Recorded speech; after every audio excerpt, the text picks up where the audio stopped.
우리는 코로나19를 이겨가고 있지만 그 과정에서 사망자가 적지 않게 발생하여 마음이 매우 무겁습니다.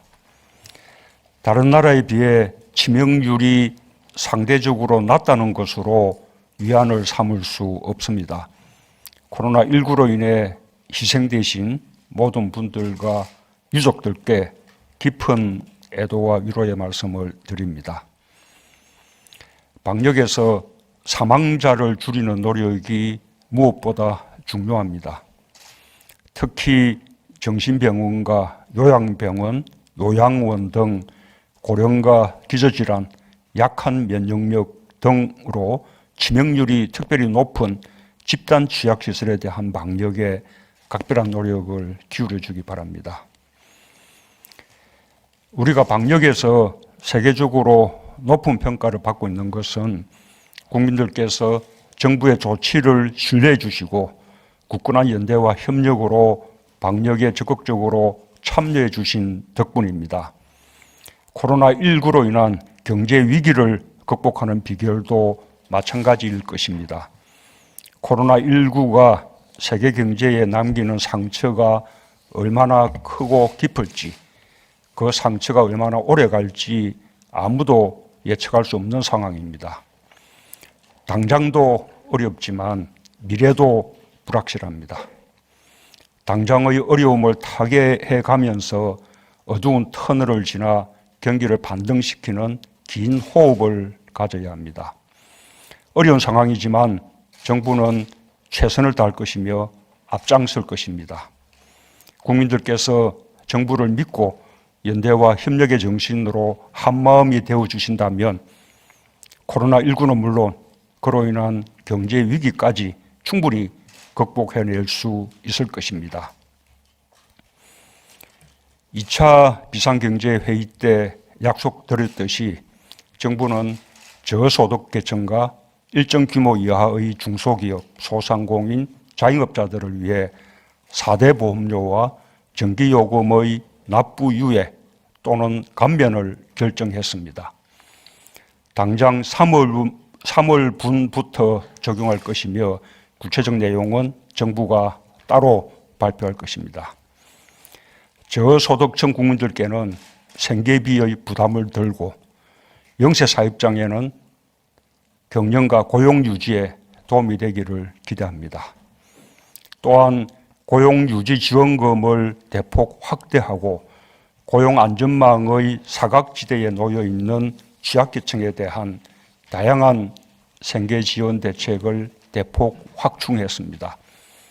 고용안정과 함께 무급휴직자, 특수고용 및 프리랜서 노동자, 건설일용 노동자 등의 생계보호와 코로나19로 인해 피해 입은 소상공인들의 경영 회복과 사업 정리 및 재기 지원에 적지 않은 도움이 될 것으로 기대합니다. 그와 함께 정부는 지자체와 협력하여 중산층을 포함한 소득 하위 70% 가구에 대해 4인 가구를 기준으로 가구당 100만 원의 긴급 재난지원금을 지급하기로 결정했습니다. 이 결정은 쉽지 않은 결정이어서 많은 회의와 토론을 거쳤습니다. 코로나19로 인해 모든 국민이 고통받았고 모든 국민이 함께 방역에 참여했습니다. 모든 국민이 고통과 노력에 대해 보상받을 자격이 있습니다. 그러나 정부로서는 끝을 알 수 없는 경제 충격에 대비하고 고용 불안과 기업의 유동성 위기에 신속하게 대처하기 위해 재정 여력을 최대한 비축할 필요가 있습니다. 경제적으로 좀 더 견딜 수 있는 분들은 보다 소득이 적은 분들을 위해 널리 이해하고 양보해 주실 것을 당부드립니다.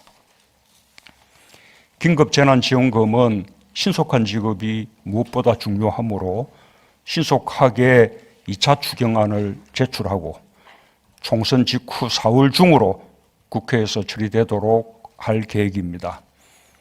또한 재정 여력의 비축과 신속한 이하 합의를 위해 재원의 대부분을 뼈를 깎는 정부 예산 지출 구조 조정으로 마련하겠습니다.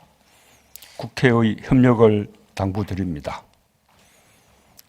정부가 재정 운영에 큰 부담을 안으면서 결단을 내리게 된 것은 어려운 국민들의 생계를 지원하고 방역의 주체로서 일상활동을 희생하며 위기 극복에 함께 나서주신 것에 대해 위로와 응원이 필요하다고 여겼기 때문입니다. 또한 코로나19가 진정되는 시기에 맞춰 소비 진작으로 우리 경제를 살리는 데도 큰 역할을 할 것입니다. 어려움 속에서도 서로를 격려해가며 신뢰와 협력으로 재난을 이겨가고 있는 국민들께 한없는 존경과 감사를 드립니다. 또한 정부의 이번 조치가 어려움을 이겨나가는 국민들께 힘과 위로가 되길 바랍니다.